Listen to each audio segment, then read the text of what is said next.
My name is Tiffany, and I am doing a presentation over spanking your children. A quote that I found that made a big impression on me that I like to keep in mind whenever I'm working with my children are that it says that children are like wet cement. Whatever falls on them makes an impression, and that is by Dr.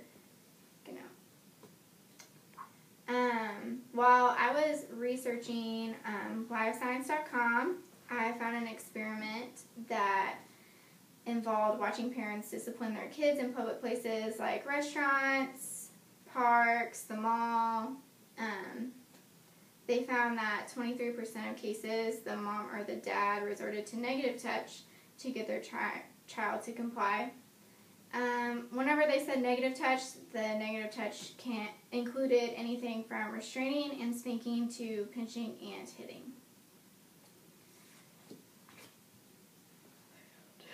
Hitting your children can actually cause them to be hitters themselves.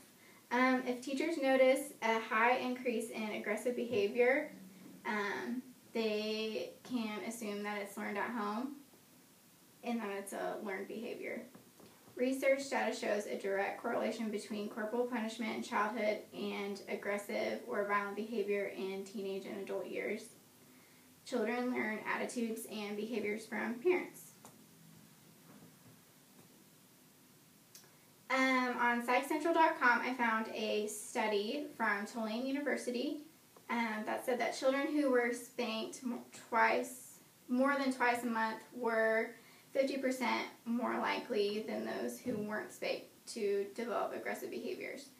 And then spanking, they didn't say negative touch, so it's just including spanking. It's not including pinching or pushing or anything like that.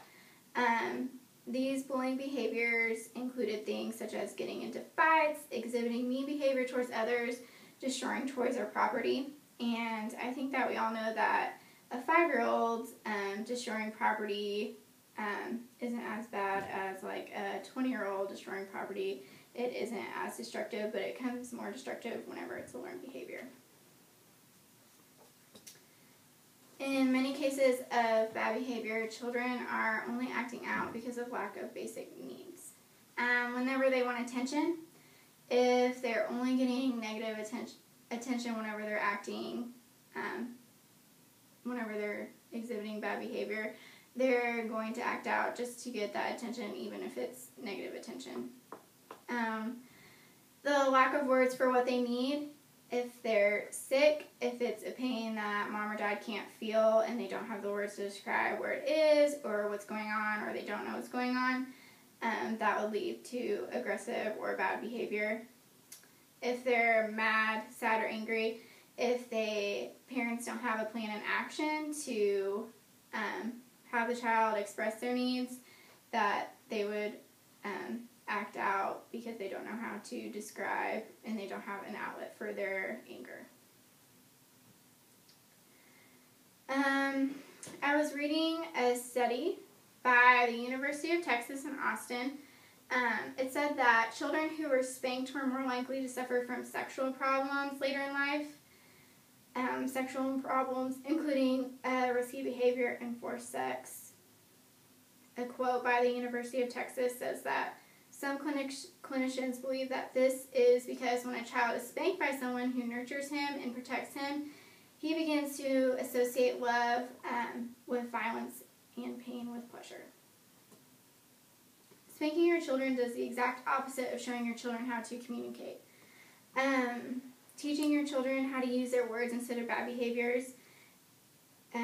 Whenever they just want attention, like I said earlier, children are very impressionable, and whenever you're only giving them negative attention because of something that they're doing, they're craving that attention anyways, and they don't know how to describe their words or tell you when they're sick, mad, angry, or sad.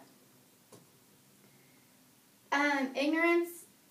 Parents resort to negative touch, spanking, hitting, kicking, hopefully not kicking, but maybe, or bad punishment like sending them into their room, whenever they don't know how to react to a children's aggressive behavior. So if the parents used a form in their community, like a way to relate positively to their children, they would be more successful at decreasing those negative behaviors. Spanking your children can lead to the message that if you're bigger and stronger, you have the right to physically harm someone. Obviously, when you're a parent and your kid, you're obviously going to be bigger and your kid's going to be smaller, so he's going to feel inferior to you. So later in life, that can mean that he feels more powerful than someone that is smaller than he or she, and then will feel inferior to someone that is bigger than he or she. Children are, for the most part, products of their environment. Like I said before in my first slide, children are very impressionable, and I try to keep that in mind whenever I'm working with the children that I work with. Everything I do, they learn that behavior, and you'll see it later, like whenever I'm working with my kid and he says a bad word and mom says that he learned it from her, he obviously doesn't know what that means if he's 2, and he's saying it because he learned it from her.